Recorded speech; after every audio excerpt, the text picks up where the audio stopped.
व्याख्यामुद्रां करसरसिजैः पुस्तकं शङ्खचक्रे बिभ्रद्भिन्नस्फटिकरुचिरे पुण्डरीके निषन्नः अम्लानश्रीरमृतविशुधैरंशभिप्लावयन् मामाविर्भूयादनगमहिमा मानसे वागधीशः।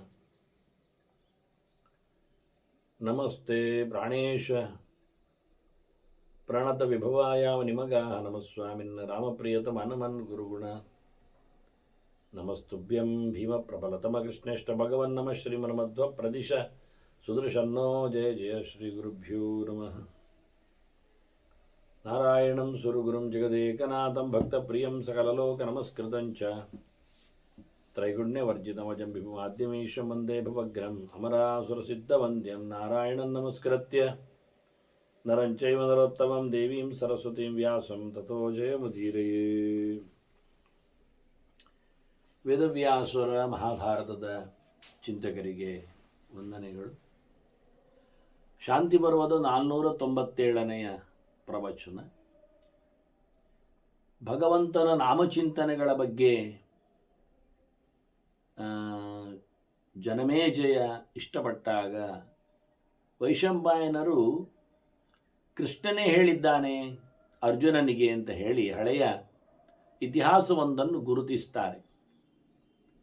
ಕೃಷ್ಣ ಬಹಳ ಸುಂದರವಾಗಿ ಭಗವಂತನ ಕ್ರಿಯೆಗಳಿಗೆ ಒಪ್ಪುವ, ಅವನ ಗುಣಗಳನ್ನು ಮೆಚ್ಚುವ ನಾಮಗಳ ಬಗ್ಗೆ ಹೇಳುತ್ತೇನೆ ಅಂದಾಗ ಪೂರ್ವಪೀಠಿಕೆಯಾಗಿ ಸೃಷ್ಟಿಯ ಭಗವಂತನ ಮಹಿಮೆಯ ಚಿಂತನೆಯನ್ನು ಬಿತ್ತರಿಸಿದ್ದಾನೆ. ಭಗವಂತನಿಂದ ಎಲ್ಲರೂ ಬಂದಿದ್ದಾರೆ ಎನ್ನುವುದು ಮೊದಲ ಮಾತು. ಹಿಂದೆಯೂ ಸೃಷ್ಟಿಯ ಬಗ್ಗೆ ಕೆಲವು ಮಾತನ್ನು ಹೇಳಿದ. ಯಸ್ಯ ಪ್ರಸಾದಜೋ ಬ್ರಹ್ಮ ರುದ್ರಶ್ಚ ಕ್ರೋಧ ಸಂಭವ. ಈ ಚಿಂತನೆ ಬಹಳಷ್ಟು ದೊಡ್ಡ ಮಟ್ಟಿನ ಚಿಂತನೆ. ಅದಾಗಲೇ ನಾನು ಶಿವರಾತ್ರಿಯ ಚಿಂತನೆಯಲ್ಲಿ ಅದನ್ನು ಪರ್ವ ಸಮೀಕ್ಷೆಯ ವ್ಯವಸ್ಥೆಯಲ್ಲಿ ಅದನ್ನು ತಂದಿದ್ದೇನೆ, ತೋರಿಸಿಕೊಟ್ಟಿದ್ದೇನೆ. ಭಗವಂತನ ಇದರ ವಿವರಣೆಯಲ್ಲಿ ಕೃಷ್ಣನು ಹೇಳುತ್ತಾನೆ ಹೇಗೆ ಅಂತ. ದೇವರ ಸೌಮ್ಯವಾದ ಒಂದು ಶಾಂತವಾದ ಒಂದು ಬಗೆಯಿಂದ ಚತುರ್ಮುಖನ ಸೃಷ್ಟಿಯಾಗಿದೆ. ಮತ್ತು ಕೋಪದ ಸಿಟ್ಟಿನ ಭರದಲ್ಲಿನ ಬಗೆಯಲ್ಲಿ ರುದ್ರದೇವರ ಸೃಷ್ಟಿಯಾಗಿದೆ ಅಂತ. ಇಲ್ಲಿ ಭಗವಂತನಲ್ಲಿ ಯಾವುದೇ ರೀತಿಯಾದಂತಹ ವೇರಿಯೇಷನ್ಸ್ಗಳು ಇಲ್ಲ.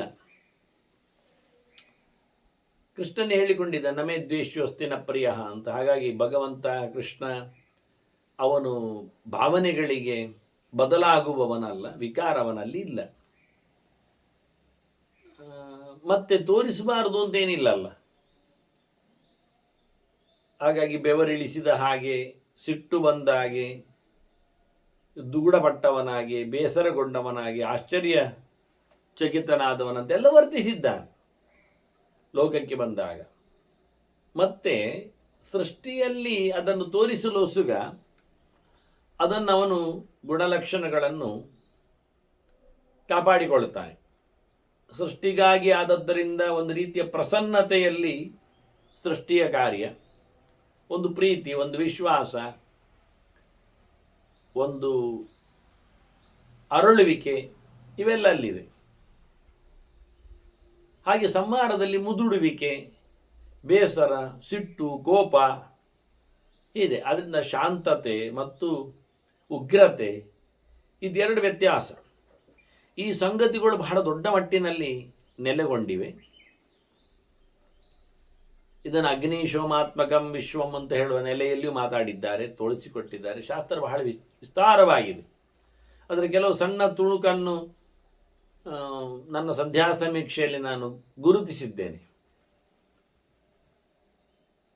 ಹೀಗೆ ಸೃಷ್ಟಿಯಲ್ಲಿ ಇಬ್ಬರು ವಸ್ತುಗಳು ಸಂಹಾರಕಕ್ಕಾಗಿ, ಸಂಹಾರ ಕಾರಣನಾದ ಶಿವನನ್ನು ಸೃಷ್ಟಿ ಮಾಡಲೋಸುಗ, ಅದರ ಮೂಲದ್ರವ್ಯವಾಗಿ ಸಂಹಾರದಲ್ಲಿ ಕೋಪವನ್ನು, ಹಾಗೆಯೇ ಸೃಷ್ಟಿಯಲ್ಲಿ ಶಾಂತಿಯನ್ನು, ಪ್ರಶಾಂತತೆಯನ್ನು, ಅನುಗ್ರಹವನ್ನು, ಇದನ್ನು ಉಲ್ಲೇಖ ಮಾಡುವಲ್ಲಿ ಬ್ರಹ್ಮನ ಸೃಷ್ಟಿಯಲ್ಲಿ ಅದರ ಮೂಲ ಗುಣವನ್ನಾಗಿಸಿಕೊಂಡು ಭಗವಂತ ಸೃಷ್ಟಿ ಮಾಡಿದ್ದಾನೆ. ಇದೆರಡು ಸೃಷ್ಟಿಯಿಂದಲ್ಲ. ಯೋಸೋ ಯೋನಿರ್ಹಿ ಸರ್ವಸ್ಯ ಸ್ಥಾವರಸ್ಯ ಚರಸ್ಯ ಚ. ಎಲ್ಲ ಜೀವಜಾತಗಳ ಮೂವೆಬಲ್ ಆ್ಯಂಡ್ ನಾನ್ ಮೂವೆಬಲ್ ಹೇಳಿಕೊಂಡ ಹಾಗೆ ಸ್ಥಿರವಾದ ಸ್ಥಿರವಾದ ಪ್ರಪಂಚ ಮರಮಟ್ಟುಗಳ ಜೀವಗಳು. ಹಾಗಾಗಿ ಎಲ್ಲ ಜೀವಜಾತಗಳ ಸೃಷ್ಟಿಗೆ ದೇವರೇ ಕಾರಣನಿದ್ದಾನೆ. ಕೇವಲ ಚತುರ್ಮುಖನನ್ನು ರುದ್ರನನ್ನು ಮಾತ್ರ ಸೃಷ್ಟಿ ಮಾಡಿದ್ದು ಅಂತಲ್ಲ. ಅವರನ್ನು ಪ್ರತ್ಯೇಕವಾಗಿ ಹೇಳಲಿಕ್ಕೆ ಕಾರಣ ಅವರು ಅತ್ಯುತ್ತಮವಾದ ಎರಡು ತತ್ವಗಳು ಉಳಿದ ಜೀವಗಳ ಸೃಷ್ಟಿ ಸಂಹಾರದಲ್ಲಿ ಪಾತ್ರರು ಅಂತ. ಹಾಗೆ ಉಳಿದವರನ್ನು ಸಹ ಸಂಹಾರದಲ್ಲಿ ಕಾರಣನನ್ನಾಗಿಸಲಿಕ್ಕೋಸ್ಕರ ಇವನನ್ನು ನಿಲ್ಲಿಸಿಕೊಂಡು ಉಳಿದವರು ಸಹ ಸೃಷ್ಟಿಯಲ್ಲಿ ಪಾಲುದಾರರಾಗ್ತಾರೆ ಹೇಳಿಕೊಂಡು ಇವನನ್ನು ಮೂಲವನ್ನಾಗಿಸಿಕೊಂಡು ಈ ಎಲ್ಲದರ ಸೃಷ್ಟಿಯಲ್ಲಿ ಬೆನ್ನ ಹಿಂದೆ ಭಗವಂತನೇ ಇದ್ದಾನೆ. ಭಗವಂತನನ್ನು ಗುರುತಿಸುವಾಗ 18ನೆಯವನನ್ನಾಗಿ ಹೇಳುತ್ತಾರೆ ಎನ್ನುವುದು ಮುಖ್ಯ ವಿಷಯ. 16 ಬೇಲಿಗಳಲ್ಲಿ ಸಂಬಂಧಪಟ್ಟವ ಜೀವ ಇದ್ದಾನೆ. 17 ಈ ಬೇಲಿಗಳನ್ನು ಕೊಡಮಾಡಿರತಕ್ಕಂಥ ಪ್ರಕೃತಿ ಇದ್ದಾಳೆ. ಅದರ ಆಚೆಗೆ ಭಗವಂತ 18ನೆಯವನು ಇದ್ದಾನೆ ಅಂತ ಮೌಲಿಕವಾದ ಒಂದು ಚಿಂತನೆಯ ಕ್ರಮ. ದೇವರು ಈ 16 ಬೇಲಿಗಳಲ್ಲಿ ಸಿಗಲಿಲ್ಲ, ಬಂಧನದಲ್ಲಿ ಸಿಗಲಿಲ್ಲ. ನಾಮದ ಬೇಲಿಯಾಗಲಿ, ಕರ್ಮದ ಬೇಲಿಯಾಗಲಿ, ಪಂಚಭೂತಗಳದ್ದಾಗಲಿ, ಶ್ರದ್ಧೆ, ಪ್ರಾಣ, ಇವೆಲ್ಲ ಇದಕ್ಕೆಲ್ಲ ಬೇಲಿಗಳಿಗೆ ಅಭಿಮಾನಿ ದೇವತೆಗಳೆಲ್ಲ ಇದ್ದಾರೆ. ಅದೇ ಪ್ರಾಣನವರೆಗೂ ಇದ್ದಾರೆ. ಅದರ ಆಚೆಗೆ ಈ ಬಂಧನದ ಶಕ್ತಿ ಅದು ಪ್ರಕೃತಿ, ಮಹಾಲಕ್ಷ್ಮಿ ಅದಕ್ಕೆ ಅಭಿಮಾನಿನಿ, ಎಲ್ಲರಿಗೂ ಪ್ರಾಣಾದಿಗಳಿಗೆಲ್ಲ. ಅದರ ಆಚೆಗೆ ಭಗವಂತ ಪ್ರಕೃತಿ ಅತೀತನಾಗಿದ್ದಾನೆ. ಹೀಗೆ 18 ಗುಣಂ ಎತ್ತದು ಸತ್ವಂ ಸತ್ವೋತಾಂ ವರ. ಓ ಅರ್ಜುನ, ಅಧಿಕ ಗುಣ ಸಂಪನ್ನನಾದ ಸರ್ವಸತ್ವ ಸಮಾಹಾರ ಸರ್ವಗುಣ ಸಮಾಹಾರ ಸತ್ವಮಿತ್ಯಭಿಧೀಯತೆ ಎಂದರ್ಥ. ಎಲ್ಲ ಗುಣಗಳಿಂದ ನೆಲೆಗೊಂಡ ಸತ್ ಅಂದರೆ ನಿರ್ದುಷ್ಟವಾದದ್ದು ಉಂಟು ಅಂತ, ಇರುವವನು ಅಂತ, ಹೊತ್ತವನು ಅಂತ. All are the good qualities ಅನ್ನುವ ನೆನೆಯಲ್ಲಿ ಎಲ್ಲಿ ತುಂಬಿಕೊಂಡಿದೆ ಅವನನ್ನು ಸತ್ವ ಅಂತ, ಪರಿಪೂರ್ಣನಾದ ಉತ್ತಮ ಅಂತ ತಿಳಿಸ್ತಾರೆ. ಅಂತಹ ಭಗವಂತನು ಅವನು ಪ್ರಕೃತಿಯಿಂದ ದೂರ ಇದ್ದಾನೆ. ಅವನು ಸ್ವಭಾವತಃ ವಿಶಿಷ್ಟವಾದಂತಹ ಪ್ರಕೃತಿಯನ್ನೇ ನಡೆಸಿಕೊಡ್ತಾನೆ. ಅಂದರೆ ಭಗವಂತನ ಸ್ವಭಾವ ಎನ್ನುವುದು ನೀವು ಪ್ರಕೃತಿಯಿಂದ ಅರ್ಥ ಮಾಡಿದರೆ ಅದು ಭಗವದ್ ರೂಪವೇ. ಭಗವಂತನಿಂದ ಭಿನ್ನವಾದ ನಿಯಮ್ಯವಾದಂಥ ಪ್ರಕೃತಿ ಜಗತ್ತನ್ನು ನೋಡಿಕೊಳ್ತದೆ ಅಂದಾಗ ಅದು ಮಹಾಲಕ್ಷ್ಮಿ, ಅದರಲ್ಲಿ ಚಿದ್ರೂಪದಲ್ಲಿರುವವಳು. 2 ಪ್ರಕೃತಿಯನ್ನು ಕೃಷ್ಣ ಗಮನಿಸಿದ್ದಾನೆ, ಗುರುತಿಸಿದ್ದಾನೆ, ಚಿತ್ ಪ್ರಕೃತಿ, ಜಡ ಪ್ರಕೃತಿ ಅಂತ. ಸ್ವಯಂ ತನ್ನ ಸ್ವರೂಪಭೂತವಾದ ಸ್ವಭಾವಕ್ಕೆ ಅದಕ್ಕೊಂದು ಪ್ರಕೃತಿ ತಾನೇ ಅಂತ ಮಾಡುದು, ವಿಕೃತಿ ಇಲ್ಲ, ಪ್ರಕೃತಿ. ಪ್ರಕೃತಿ ಸ ಪರಾಮಹ್ಯಂ ರೋದಸಿ ಲೋಕಧಾರಿಣಿ. ನನಗಿಂತ ಭಿನ್ನವಾದ ನನ್ನ ಅಡಿಯಾಳಾದ ಮನ್ಹ್ಯಂ ಅಂದರೆ ನನ್ನ ಅಂತ ಅರ್ಥ, ನನ್ನ ಮಡದಿಯಾದ ಮಹಾಲಕ್ಷ್ಮಿ ಚಿತ್ಪ್ರಕೃತಿಯು ಇಡೀ ಜಗತ್ತನ್ನು ನೋಡಿಕೊಳ್ಳುತ್ತಾಳೆ, ಹೇರಲಿಕ್ಕೆ ಬಂದಿದ್ದಾಳೆ. ಅವಳೇ ವಿಶೇಷವಾಗಿ ಕೃಷ್ಣ ಹೇಳಿಕೊಳ್ತಾನಲ್ಲ, ಗರ್ಭಂ ದದಾಮ್ಯಹಂ ಅಂತ ಹೇಳಿಕೊಂಡಾಗಿ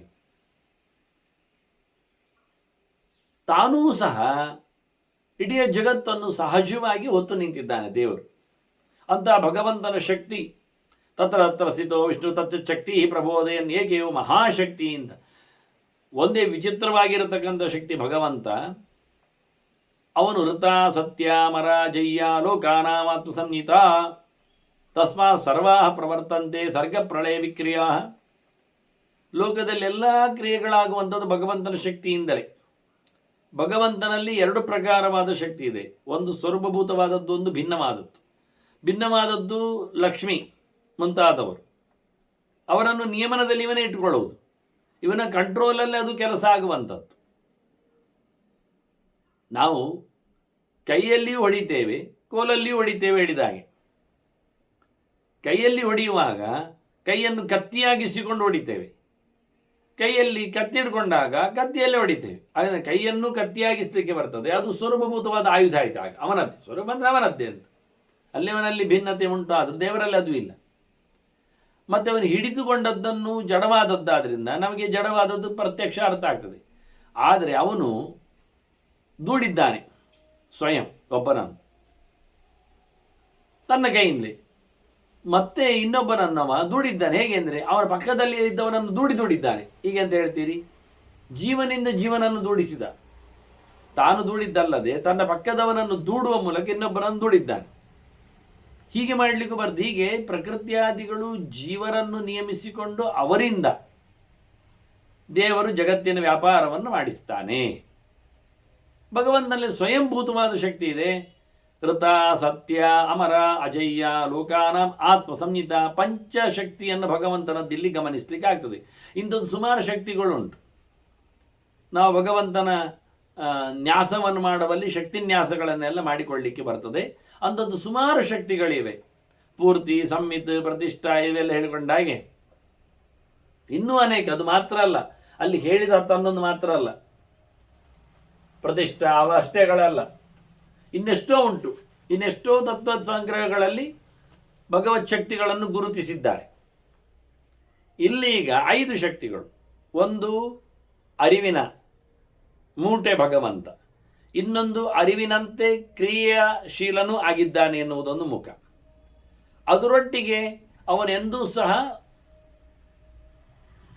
ನಾಶ ಆಗುವುದಿಲ್ಲ ಎನ್ನುವುದು ಅಮರ ಶಕ್ತಿ, ಮತ್ತು ಎಲ್ಲಿಯೂ ಸೋಲುವುದಿಲ್ಲ ಎನ್ನುವುದು ಅಜಯ್ಯವಾದ ಶಕ್ತಿ. ಇಷ್ಟಾಗಿಯೂ ನಿಯಮನ ಮಾಡೋದು ಒಳಗೆ ಇದ್ದುಕೊಂಡು ಎನ್ನುವುದು ಅಭೂತಪೂರ್ವವಾದ ಮಗದೊಂದು ಶಕ್ತಿ. ಇಷ್ಟು ಸಾಕು ಪರಿಚಯ ಮಾಡಿಕೊಳ್ಳಿಕ್ಕೆ. ಇದೊಂದು ಅಪೂರ್ವವಾದ ಚಿಂತನೆಯ ಕ್ರಮ. ಋತಂ ಯಥಾರ್ಥ ವಿಜ್ಞಾನಂ ಸತ್ಯಂ ತತ್ಪೂರ್ವಿಕಾಕೃತಿ ಇಂಥ ಭಾಷ್ಯ ಉಪನಿಷತ್ತಿನಲ್ಲಿ ಆಚಾರ್ಯ ಮಧ್ವರದ್ದು. ಹೀಗಾಗಿ ಋತಾಶಕ್ತಿ ಅಂದರೆ ಋಗತೋ ಧಾತ್ವಾದ್ರಿಂದ ಜ್ಞಾನಶಕ್ತಿ ಅಂತ ಅರ್ಥ ಭಗವಂತನದ್ದು. ಇಚ್ಛಾಶಕ್ತಿ, ಜ್ಞಾನಶಕ್ತಿ, ಕ್ರಿಯಾಶಕ್ತಿ ಅಂತ ಶಕ್ತಿ ತ್ರಯವನ್ನು ಗಮನಿಸುವುದಿಲ್ಲ, ಗುರುತಿಸುವುದಿಲ್ವಾ? ಅದರಲ್ಲಿ ಪ್ರಧಾನವಾದ ಶಕ್ತಿ ಜ್ಞಾನಶಕ್ತಿ. ದೇವರು ಅರಿಯದೆ ಯಾವುದನ್ನು ನಡೆಸಿಕೊಡುವುದಿಲ್ಲ. ಅರಿವೇ ಪ್ರಧಾನವಾದದ್ದು. ಭಗವಂತ ಸತ್ಯಂ ಜ್ಞಾನಮನಂತಂ ಬ್ರಹ್ಮ ಜ್ಞಾನರೂಪನಿದ್ದಾನೆ. ಹಾಗಾಗಿ ಋತಶಕ್ತಿ. ಇನ್ನೊಂದು ಸತ್ಯಶಕ್ತಿ. ಸತ್ಯ ಅಂದರೆ ತತ್ಪೂರ್ವಿಕ ಕೃತಿ, ಅರಿವಿನಂತಿನ ಕೃತಿ, ಶಾಸ್ತ್ರೀಯವಾದ ನಡೆ, ಆಚಾರಗಳೆಲ್ಲವೂ ಪರಿಪೂರ್ಣವಾದ ವಿಚಾರಜನ್ಯವಾಗಿರುತ್ತದೆ. ತಿಳಿಯದೆ ಮಾಡುವ ಸಂಗತಿ ಇಲ್ಲ, ಮಾಡಿದ್ದೆಲ್ಲ ತಿಳಿಯದೆ ಇರುವುದೂ ಇಲ್ಲ. ಹಾಗಾಗಿ ಭಗವಂತನ ಸತ್ಯಶಕ್ತಿ ಅಂದರೆ ಅದು ನಿರ್ದುಷ್ಟವಾದ ಕಾರ್ಯವೈಖರಿ ಅಂತ ಅರ್ಥ. ಅದು ಕ್ರಿಯಾಶಕ್ತಿ ಆಯಿತು ಆ ಲೆಕ್ಕಾಚಾರದಲ್ಲಿ. ಹೀಗೆ ಜ್ಞಾನಶಕ್ತಿ, ಕ್ರಿಯಾಶಕ್ತಿ ಎರಡನ್ನು ಋತ ಮತ್ತು ಸತ್ಯದಲ್ಲಿ ತೋರಿಸಿಬಿಟ್ರೆ, ಮತ್ತೊಂದು ಅಮರ ಶಕ್ತಿ, ಮತ್ತೊಂದು ಅಜಯ್ಯ ಶಕ್ತಿ.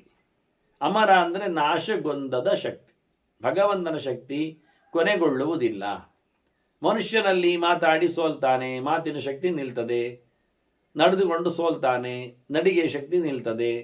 ಕೆಲಸ ಮಾಡಿ ಅವನು ಸುಸ್ತಾಗ್ತಾನೆ, ಕ್ರಿಯಾಶಕ್ತಿ ಕುಂಟುತ್ತದೆ. ಹೀಗೆ ಪ್ರತಿಯೊಂದು ಶಕ್ತಿಯು ಮನುಷ್ಯನಲ್ಲಿ ಅಥವಾ ಪ್ರಾಣಿ ಪ್ರಪಂಚದಲ್ಲಿ, ಅದು ಜಡದಲ್ಲಿ ಶಕ್ತಿ ಸ್ವಯಂ ಇಲ್ಲ ಅಂತಾದರೂ ಜಡದ ಅದರದ್ದೇ ಆಗಿರತಕ್ಕ ಭಾರ ಹೊರುವ ಅಥವಾ ಇತರ ಶಕ್ತಿಗಳಲ್ಲಿದ್ದಾಗೆ ಅವೆಲ್ಲವೂ ಕಾಲಬಾಧಿತವಾಗಿವೆ. ಕೆಲವು ಘಟ್ಟದಲ್ಲಿ ಅದು ಹೋಗ್ತದೆ. ಆದರೆ ದೇವರ ಶಕ್ತಿ ಯಾವತ್ತೂ ಸಹ ಸಾಯುವ ಶಕ್ತಿ ಅಲ್ಲ, ಕಮ್ಮಿ ಆಗುವ ಶಕ್ತಿ ಅಲ್ಲ, ಸೋಲು ಅನುಭವಿಸುವ ಶಕ್ತಿ ಅಲ್ಲ. ಅದು ಭಗವಂತನು ಸೋಲರಿಯದವನು. ಅದರಿಂದ ಅಜಯ್ಯವಾದ, ಯಾವರಿಂದಲೂ ಬಗ್ಗಿಸಲಾಗದ, ಮಣಿಸಲಾಗದ, ನಿಲ್ಲಿಸಲಾಗದ, ವಿರೋಧಿಸಲಾಗದ, ಅಮರವಾದ, ಶಾಶ್ವತವಾದ ಶಕ್ತಿ ಅದು. ಹಾಗಾಗಿ ಅದು ಭಗವಂತನದಿಗೆ ಭಗವತ್ ಸ್ವರೂಪವೇ ಅಂತ. ಅದರಂತೆ ಮತ್ತೊಂದು ಲೋಕಾನಾಂ ಆತ್ಮಸಂಹಿತ, ಇಡೀ ಲೋಕವನ್ನು ನಿಯಮಿಸುವ ಶಕ್ತಿ, ಅಂತರ್ಯಾಮಿಯಾದ ಶಕ್ತಿ. ಆತ್ಮ ಅಂದರೆ ಅಂತರ್ಯಾಮಿ ಅಂತ ಅರ್ಥ, ಸ್ವಾಮಿತ ಅಂತ ಅರ್ಥ. ನಿಯಮಿಸುತ್ತಾ ಅದನ್ನು ಒಡೆತನದಲ್ಲಿಟ್ಟುಕೊಂಡಿದ್ದಾನೆ ಎನ್ನುವ ಅರ್ಥವು. ಅದನ್ನು ಆತ್ಮಶಬ್ದಕ್ಕೆ ಸುಮಾರು ಅರ್ಥ ಇದೆ. ಜಗತ್ತನ್ನು ನುಂಗುವ ಶಕ್ತಿಯೂ ಹೌದು ಅದಕ್ಕೆ. ಅದು ಒಂದು ಶಬ್ದದಲ್ಲಿ ಆತ್ಮ ಎನ್ನುವ ಒಂದು ಶಕ್ತಿ ಅಂತ ಹೇಳಿದ್ದಷ್ಟೇ ಹೊರತು ಅರ್ಥ ಬೇಕಾದಷ್ಟಿದೆ. ಅದು ಸಂಹಾರಕ ಶಕ್ತಿ ಹೌದು. ಅತ್ತೀತ್ಯಾತ್ಮ ಅಂದಾಗ ಅದು ಆದದತ್ವಾದ ಸರ್ವವ್ಯಾಪ್ತವಾದದ್ದು ಎನ್ನುವುದು ಅರ್ಥ. ಸರ್ವಗತವಾದದ್ದು, ಸರ್ವತ್ರ ಇರುವಂಥದ್ದಷ್ಟೇ ಅಲ್ಲದೆ ಸರ್ವದಾ ಇರುವ ಶಕ್ತಿ ಅದು ಎನ್ನುವ ಅರ್ಥ ಉಂಟು. ಅಂತ ಭಗವಂತನ ಆತ್ಮಶಕ್ತಿ, ಋತ, ಸತ್ಯ, ಅಜಯ, ಅಮರ ಶಕ್ತಿ, ಇದು ಪ್ರಧಾನವಾಗಿ ಇಡೀ ಜಗತ್ತನ್ನು ನೋಡಿಕೊಳ್ಳುವಂಥದ್ದು. ತಸ್ಮಾತ್ ಸರ್ವಾಹ ಪ್ರವರ್ತಂತೆ ಸರ್ಗ ಪ್ರಳಯ ವಿಕ್ರಿಯ. ಯಾವ ಪ್ರಕಾರದ ಕ್ರಿಯೆಗಳೂ ಆಗುವುದು ಎಚ್ಚರದಲ್ಲಿಯೇ, ಸೋಲಿ ಇಲ್ಲದೆಯೇ, ನಾಶ ಪಡೆಯದೆಯೇ, ನಿಯಮನ ಪೂರ್ವಕವಾಗಿಯೇ ಆಗುವಂಥದ್ದು ಅಂತ ತೋರಿಸಿಕೊಡ್ತದೆ. ಪ್ರತಿಯೊಂದು ಸೃಷ್ಟಿ ಇರಲಿ, ಸಂಹಾರ ಇರಲಿ, ಯಾವುದೇ ಇರಲಿ, ಬಂಧನ, ಮೋಕ್ಷ, ನಿಯಮನ ಎಲ್ಲವೂ ಬಹಳ ಬಗೆಯ ಕ್ರಿಯೆಗಳೆಲ್ಲವೂ ಪರಮಾತ್ಮನ ಪಂಚಶಕ್ತಿ ಅಧೀನವಾಗಿದೆ. ಒಂದೇ ಶಕ್ತಿ ಸಾಕಾಗುತ್ತೆ. ಆತ್ಮಶಬ್ದದಿಂದ ಆತ್ಮಸಂಹಿತವಾದ ಶಕ್ತಿಯಿಂದಲೇ ಎಲ್ಲವನ್ನು ಕೂಡಿಸಲಿಕ್ಕೆ ಬರ್ತದೆ. ಆದರೂ ಪ್ರತ್ಯೇಕವಾಗಿ ಸ್ಪಷ್ಟತೆಗೋಸ್ಕರ ಹೇಳುವ ಕ್ರಮಗಳು. 3 ಶಕ್ತಿಯನ್ನು ಇಲ್ಲಿ 5 ಶಕ್ತಿ ಮಾಡಲಿಲ್ಲ. ಹಾಗೆ ಎಷ್ಟು ಸಣ್ಣದು ಮಾಡಬಹುದು, ಎಷ್ಟು ದೊಡ್ಡದು ಮಾಡಲಿಕ್ಕೆ ಬರ್ತದೆ. ತಪೋ ಯಜ್ಞಶ್ಚ ಯಷ್ಟಾಚ ಪುರಾಣ ಪುರುಷೋ ವಿರಾಟ್. ಭಗವಂತ ಎಲ್ಲರೊಳಗೂ ನಿಂತುಕೊಂಡು ಎಲ್ಲವನ್ನೂ ನಡೆಸುತ್ತಾನೆ. ತಪಸ್ಸು ಅವನಾಗಿದ್ದಾನೆ. ತಪಸ್ವಿಗಳಲ್ಲಿ ತಪಸ್ಸು ಎನ್ನತಕ್ಕಂಥ ವಿಶೇಷವಾದ ಸಂಗತಿ ಅವನಾಗಿದ್ದಾನೆ. ಆಲೋಚನೆ ಮಾಡುವವರೇ ಆಲೋಚನೆಯನ್ನು ಕೊಡುವವನಿದ್ದಾನೆ. ತ್ರಿವಿಧವಾದ ತಪಸ್ಸನ್ನು ನಡೆಸಿಕೊಡುವವರಲ್ಲಿ ಆಚರಣೆಗಾಗಿ ಅವನು ನೆಲೆಗೊಂಡಿದ್ದಾನೆ. ಹಾಗೆ ಯಜ್ಞನೂ ಆಗಿದ್ದಾನೆ, ಯಜಮಾನನೂ ಆಗಿದ್ದಾನೆ, ಯಜ್ಞ ಮಾಡುವವನು ಪುರೋಹಿತನೂ ಆಗಿದ್ದಾನೆ. ಯಜ್ಞದಲ್ಲಿ ಆರಾಧ್ಯನಾಗಿದ್ದಾನೆ, ಪುರೋಹಿತನೊಳಗೆ ನಿಂತು ಹೋಮವನ್ನು ಮಾಡುವವನಾಗಿದ್ದಾನೆ, ಯಜಮಾನಲ್ಲಿ ಮಾಡಿಸುವವನಾಗಿದ್ದಾನೆ ನಿಂತು. ಶಾಸ್ತ್ರವೂ ಅವನೇ, ಅದನ್ನು ಆಚರಣೆಯಲ್ಲಿ ತರುವಲ್ಲಿಯೂ ಅವನೇ ವಿಶೇಷವಾಗಿ ಎಲ್ಲರೊಳಗೆ ಪ್ರವೇಶ ಮಾಡಿದ್ದಾನೆ, ಎಲ್ಲೆಡೆಯೂ ತುಂಬಿದ್ದಾನೆ, ಫಲ ಕೊಡುವ ಸ್ವಾಮಿಯಾಗಿ ಬಂದಿದ್ದಾನೆ. ಅವನನ್ನೆಲ್ಲ ನಾವು ಅನಿರುದ್ಧ ಇತಿ ಪ್ರೋಕ್ತಃ ಲೋಕಾನಾಂ ಪ್ರಭವಾಪ್ಯ. ಈ ಜಗತ್ತಿನ ಆಗು ಹೋಗುಗಳಿಗೆಲ್ಲ ಸಾಕ್ಷಿಭೂತನಾಗಿ ನಿಂತವನನ್ನು ನಾವು ಅನಿರುದ್ಧ ಅಂತೇವೆ. ಭಗವಂತನ 4ನೆಯ ಸೃಷ್ಟಿಯಲ್ಲಿ ಬಂದ ರೂಪ ಅದು. ಯಾವುದರ ಅಡೆತಡೆ ಇಲ್ಲದೆ ಎಲ್ಲರೊಳಗೆ ಪ್ರವೇಶ ಮಾಡಿದ ರೂಪ ಅನಿರುದ್ಧ ಅಂತ. ಹಾಗಾಗಿ ಜಗತ್ತಿನ ಪ್ರತಿಯೊಂದನ್ನು ನಡೆಸಿಕೊಡುವಲ್ಲಿ ಕೊನೆಯ ಮೂರ್ತಿಯಾಗಿ ನೆಲೆಗೊಂಡವ ಅನಿರುದ್ಧ. ಒಂದು ಯಾವುದಕ್ಕೂ ತಡೆಯಿಲ್ಲದಂತೆ, ಅಡಚಣೆ ಇಲ್ಲದಂತೆ ಪ್ರವೇಶ ಮಾಡಲು ಎಲ್ಲಿಯೂ ಸಹ ಸೋಲದಂತೆ ಆತ ನೆಲೆಗೊಂಡಿದ್ದಾನೆ. ಈಗ ಬ್ರಹ್ಮ ಮತ್ತು ರುದ್ರರ ಪಾಳೆಯದ ಕಥೆಯನ್ನು, ಅಧಿಕಾರದ ವ್ಯವಸ್ಥೆ ಏನು ಅಂತ ಕೃಷ್ಣ ಹೇಳುತ್ತಾನೆ. ಹಗಲಾದರೆ ಬ್ರಹ್ಮ ಬರ್ತಾನೆ, ರಾತ್ರಿ ಆದರೆ ಶಿವ ಕಾಣ್ತಾನೆ. ಹಗಲಾಗಲು ಅಂದರೆ ಬೆಳಗ್ಗೆ ಚತುರ್ಮುಖನ ಸೃಷ್ಟಿಯಾಗಿದೆ. ಈ ಬ್ರಹ್ಮಾಂಡ ಕಡೆಯಾದಾಗ, ಇದು ನಾಶಕ್ಕೆ ನೆಲೆಗೊಂಡಾಗ, ಹಗಲು ಕಳೆಯಿತು ಅಂದರೆ ರಾತ್ರಿ ಉಗಮಿಸಿತು ಅಂದಾಗ ಶಿವಶಕ್ತಿಯ ಪ್ರಾದುರ್ಭಾವ ಇಡೀ ಜಗತ್ತನ್ನು ಸಂಹಾರ ಮಾಡುವಲ್ಲಿ. ಶಿವನೊಳಗಿದ್ದುಕೊಂಡು ಸಂಹಾರ ಮಾಡುವುದರಿಂದ, ಬ್ರಹ್ಮನೊಳಗಿದ್ದುಕೊಂಡು ಸೃಷ್ಟಿ ಮಾಡುವುದರಿಂದ ಭಗವಂತ ಪ್ರತ್ಯೇಕವಾಗಿ ಹಗಲು ರಾತ್ರಿ ಎನ್ನದಿಡಿಯ ಕಲ್ಪದಲ್ಲಿ ನೆಲೆಗೊಂಡಿದ್ದಾನೆ. ಅದು ವಿಷಯ ಬೇರೆ. ಬ್ರಹ್ಮಣಿ ಬ್ರಹ್ಮರೂಪೋಸೋ ಶಿವರೂಪೇಶ್ವ ಸ್ಥಿತ ಅಂದಾಗಿ ಇಡೀ ಜಗತ್ತನ್ನೇ ಹಗಲು ರಾತ್ರಿಯನ್ನಾಗಿಸಿ ಸೃಷ್ಟಿ ಸಂಹಾರ ತತ್ವಗಳಿಗೆ ಇವರಿಬ್ಬರನ್ನು ನಿಯಮ ಮಾಡಿದರೆ, ಬ್ರಾಹ್ಮೇ ರಾತ್ರಿ ಕ್ಷಯೇ ಪ್ರಾಪ್ತೆ ತಸ್ಯ ಹ್ಯಮಿತ ತೇಜಸಃ ಪ್ರಸಾದಾತ್ ಪ್ರಾದುರಭವತ್ ಪದ್ಮವರ್ಗ ನಿಭಂ ಕ್ಷಣಾತ್ ತತ್ರ ಬ್ರಹ್ಮ ಸಮಭವತ್ ಸತಸ್ಯೈವ ಪ್ರಸಾದಜಃ. ಭಗವಂತನ ಪ್ರಸಾದದಿಂದ, ಅನುಗ್ರಹದಿಂದ ಹುಟ್ಟಿದವ ಚತುರ್ಮುಖ. ಎಲ್ಲಿಂದ ಬಂದ, ಹೇಗೆ ಬಂದ, ಏನು ಕತೆ ಕೇಳಿದರೆ ಆ ಅನಿರುದ್ಧ ರೂಪದಲ್ಲಿ ಬಂದ. ಒಂದು ಮತ್ತೆ ಸೃಷ್ಟಿ, ಇಡೀ ಮಹಾಸಂಹಾರ ನಡೆದು ಹೋಗಿದೆ. 14 ಮನ್ವಂತರಗಳು ಇಲ್ಲ ಆಗಿವೆ. ಇತರ ಯುಗಗಳು ಕಳಚಿಬಿಟ್ಟಿವೆ.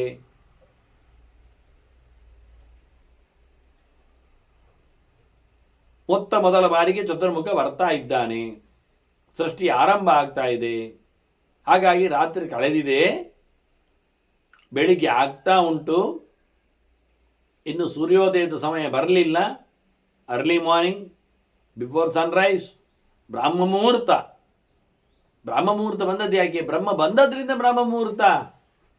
ಸೂರ್ಯೋದಯಕ್ಕಿಂತ ಮೊದಲ 3 ಗಂಟೆ ಸದಿ ಸುಮಾರಾಗಿ. ಯಾಕೆ ಅಂದರೆ ಕೆಲವೊಮ್ಮೆ 2-3 ಗಂಟೆ ಆಗ್ತದೆ ಅಷ್ಟೇ. ಇದು ಬ್ರಾಹ್ಮಕಾಲ. ಈ ಹೊತ್ತಿನಲ್ಲಿ ಅನಿರುದ್ಧ ಭಗವಂತನ ನಾಭಿಯಲ್ಲಿ ಪದ್ಮ ಅರಳಿದೆ. ಪ್ರಸಾದಾತ್ ಪ್ರಾದುರಭವತ್ ಪದ್ಮಂ ಅರ್ಕನಿಭಂ ಕ್ಷಣಾತ್. ಸೂರ್ಯನ ಬೆಳಕು ಅದರಲ್ಲಿ ಉಂಟು, ಅಷ್ಟು ಜೋರಿದೆ. ಅಲ್ಲಿ ಭಗವಂತ ಕಾಣಿಸಿದ್ದಾನೆ. ವಾಸ್ತವವಾಗಿ ಚತುರ್ಮುಖ ಅಲ್ಲಿ ಬಂದಿದ್ದಾನೆ. ಭಗವಂತನ ಅನುಗ್ರಹದಿಂದ ಹುಟ್ಟಿ ಬಂದವ. ಅವನ ನಾಭಿಯ ಕಮಲದಲ್ಲಿ ತತ್ರ ಬ್ರಹ್ಮ ಸಮಭವತ್ ಸ ತತ್ರೈವ ಪ್ರಸಾದಜ. ಆ ಭಗವಂತನ ಅನುಗ್ರಹ ಸ್ವರೂಪನ ವಿಶೇಷವಾದ ಪ್ರಸಾದದಿಂದ ಚತುರ್ಮುಖನ ಸೃಷ್ಟಿಯಾಗಿದೆ. ಈಗ 100 ವರ್ಷ ಆಯಿತು ಬ್ರಹ್ಮನಿಗೆ. ಈಗ ಪದ್ಮ ಅನಿಳಿತ್ತು, ಬ್ರಹ್ಮಾಂಡದ ಅರಸನಾದ, ಕಾರ್ಯಕ್ರಮಗಳು ಮುಗಿದಿವೆ. ಈಗ ಈ ಬ್ರಹ್ಮಾಂಡ ಡಿಸ್ಟ್ರಾಯ್ ಆಗಲಿಕ್ಕೆ 100 ವರ್ಷ ಚತುರ್ಮುಖನದ್ದಾಯಿತು, ಎಲ್ಲ ಮುಗಿದೋಯ್ತು. ಮತ್ತೆ ಕತ್ತಲಾಯಿತು. ಚತುರ್ಮುಖನ ಅಧಿಕಾರ ಮುಗಿದ ನಂತರ ಕತ್ತಲೆ, ಎಲ್ಲ ನಾಶ. ಅತ ಕ್ಷಯೇ ಲಲಾಟಾಚ್ಯ ಸುತಃ ದೇವಸ್ಯ ವೈತಥ. ದೇವರ ಮಗ ಆಗ ಹುಟ್ಟಿದ ರುದ್ರದೇವ. ಇಲ್ಲಿ ಯಾರ ಮಗ ಎನ್ನುವುದರಲ್ಲಿ ವೈಶಿಷ್ಟ್ಯ ಇದೆ. ಇಲ್ಲಿ ಹೇಳಿಕೊರಡದ್ದು ನಾರಾಯಣನ ಮಗನನ್ನಾಗಿಸಿಯೇ ಅದು ಚತುರ್ಮುಖನಿಂದಲೂ ಹುಟ್ಟಿದ್ದಾನವನು. ಹಾಗಾಗಿ ಇಲ್ಲಿ ಸಂಹಾರಕಾರಕನಾಗಿ ಭಗವಂತನಿಂದ ನೆಲೆಗೊಂಡಿದ್ದ. ನಾವು ಚತುರ್ಮುಖನಿಂದ ಸೃಷ್ಟಿಯನ್ನು ಹಿಂದೆ ಹೇಳಿದ ಹಾಗೆ ಇಲ್ಲಿ ನಾರಾಯಣನಿಂದಲೇ ಸೃಷ್ಟಿ ವಾಸ್ತವವಾಗಿ. ಅಕ್ಷಯೇ ಲಲಾಟಾಚ್ಯ, ಭಗವಂತನ ಹಣೆಯಿಂದ ಯಸ್ಯ ಪ್ರಸಾದಜೋ ಬ್ರಹ್ಮ ರುದ್ರಶ್ಚಕ್ರೋತ ಸಂಭವ ಅಂತ ಬಹಳಷ್ಟು ಕಡೆಯಲ್ಲಿ ಹೇಳಿದ ಮಾತುಗಳು. ಹಾಗೆ ಲಲಾಟದಿಂದ, ಹಣೆಯಿಂದ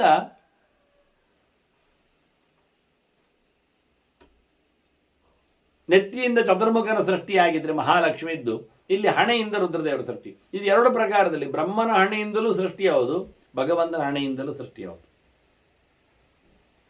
ಸಂಹಾರ ಕಾರಕನಾಗಿ ಹುಟ್ಟಿದ್ದಾನೆ. ಹಾಗಾಗಿ ಇವನಿಗೆ ಮತ್ತೆ ಅಭಿವ್ಯಕ್ತಿ ಆಗತಕ್ಕ ವ್ಯವಸ್ಥೆ ಇದು. ಸಂಹಾರ ಕಾಲದಲ್ಲಿ ಮೊದಲೆಂದು ಬಂದಿರುತ್ತಾನೆ. 100 ವರ್ಷದ ನಂತರದಲ್ಲಿ ರುದ್ರದೇವರು ಬರ್ತಾರೆ. ಕ್ರೋಧಾವಿಷ್ಟ ಸಂಜಜ್ಞೆ ರುದ್ರ ಸಂಹಾರಕಾರಕ. ಸಿಟ್ಟಿನ ಭರದಲ್ಲಿ ಬಂದಿದ್ದಾನೆ, ಸಂಹಾರಕಾರಕನಾಗಿ ನಿಂತಿದ್ದಾನೆ. ವಿಶೇಷವಾಗಿ ಅವರಿಬ್ಬರು ಜಗತ್ತಿನ ಆಗು ಹೋಗುಗಳಿಗೆ ಕಾರಣರು. ಸುಮ್ಮನೆ ಲೆಕ್ಕಕ್ಕೆ ಮಾತ್ರ ನಡೆಸುವುದೆಲ್ಲ ದೇವರೇ ನಡೆಸ್ತಾನೆ. ಎಲ್ಲರಲ್ಲಿ ಇದ್ದುಕೊಂಡು ಏನು ಬೇಕೋ ಹಾಗೆ ಮಾಡಿಸ್ತಾನೆ. ಆದರೆ ಇವರಿಬ್ಬರನ್ನು ಇಟ್ಟುಕೊಂಡಿದ್ದಾನು. ನಿಮಿತ್ತ ಮಾತ್ರ ತವು ಅತ್ರ ಸರ್ವ ಪ್ರಾಣಿವರ ಪ್ರದವು. ಲೋಕಕ್ಕೆ ಅನುಗ್ರಹ ಮಾಡಲಿಕ್ಕೆ, ಲೋಕವನ್ನು ಕಬಳಿಸಲಿಕ್ಕೆ ಇವರು ಇದ್ದಾರೆ. ಇವರ ಮೂಲಕ ಅಂತ ದೇವರು ಮಾಡಿದ್ದಾನೆ. ಕೊಡುವುದು ದೇವರೇ. ಅತೇವ ಫಲಮತ ಮುಪತ್ತೆ ಹೇಳಿಕೊಂಡು, ಅತೇವ ಚ ಅಂತ ಹೇಳಿಕೊಂಡು, ಭಗವಂತನಿಂದಲೇ ಎಲ್ಲ ಆಗುವಂಥದ್ದಾದರೂ ದೇವರು ಉಳಿದವರಿಂದ ಮಾಡಿಸ್ತೇನೆ ಅಂತ ಹೇಳಿಕೊಂಡಿದ್ದಾರೆ. ಹಾಗಾಗಿ ಉಳಿದವರನ್ನು ಇಲ್ಲಿ ಮುಖ್ಯವಾಗಿ ನೋಡಿಕೊಳ್ಳಲಿಕ್ಕೆ ಬರ್ತದೆ. ಪ್ರಧಾನವಾಗಿ ನಿಮಿತ್ತ ಮಾತ್ರ ಇವರು ಲೆಕ್ಕಕ್ಕಿದ್ದಾರೆ ಅಂತ ಹೇಳಿಕೊಂಡಾಗಿ. ಹೀಗಾಗಿ ಶಿವತತ್ವದ ಚಿಂತನೆಯನ್ನು ಕೊಟ್ಟಿದ್ದರಿಂದ ಇಲ್ಲಿ ಮತ್ತೆ ಶಿವನ ಬಗ್ಗೆ ಒಂದಿಷ್ಟು ಮಾತನ್ನು ಹೇಳ್ತಾನೆ ಕೃಷ್ಣ. ಸಂಹಾರಕ್ಕೆ ಕಾರಣ ಅವನಿದ್ದಾನೆ, ಎಲ್ಲವನ್ನು ಮುಗಿಸ್ತಾನವನು, ನನಗೆ ಅವನು ಅಚ್ಚುಮೆಚ್ಚಿದ್ದಾನೆ, ನಾನೇ ಅವನಿಗೆ ಒಂದು ಅವಕಾಶವನ್ನು ಕೊಟ್ಟಿದ್ದೇನೆ. ತಲೆಗೂದಲು ಕೆದರಿ ನಿಂತವನವನು, ಒಳ್ಳೆ ಬಣ್ಣದ ತಲೆಗೂದಲು ಹೊತ್ತಿದ್ದಾನೆ, ಕಬರ್ದಿ, ಹಾಗೆ ಜಟಿಲ ಮುಂಡ ಸ್ಮಶಾನ ಗೃಹ ಸೇವಕ. ಅವನನ್ನು ನೋಡುವಾಗ ಬೈರಾಗಿಯಾಗಿ ಕಾಣ್ತದೆ, ಸನ್ಯಾಸಿ ಅಂತ ಇದ್ದಾನೆ, ಎಲ್ಲವನ್ನು ತೊರೆದು ಕೂದಿದ್ದಾನೆ. ಯಾರಿಲ್ಲದ ಮಸಣದಲ್ಲಿ ಅವನ ಮನೆ. ಉಗ್ರವ್ರತ ಧರ, ಬಹಳ ಜೋರಾದ ವ್ರತ ದೇವರ ಬಗ್ಗೆ. ರುದ್ರ ಸಕಲ ರೋಗಗಳನ್ನು ದೂರ ಮಾಡುವವ ಯೋಗಿ. ತ್ರಿಪುರ ದಾರುಣ, ತ್ರಿಪುರ ದಾರುಣ, 3 ಮನೆಯನ್ನು ಮುರಿದವ. ನಮ್ದು 3 ಮನೆ ಇರ್ತದಲ್ಲ ಒಳಗಿಂದ, ಅದನ್ನು ಮುರಿದ್ರೆ ಭಗವಂತನಿಗೆ ಸಾಗಲಿಕ್ಕೆ ಆಗ್ತದೆ.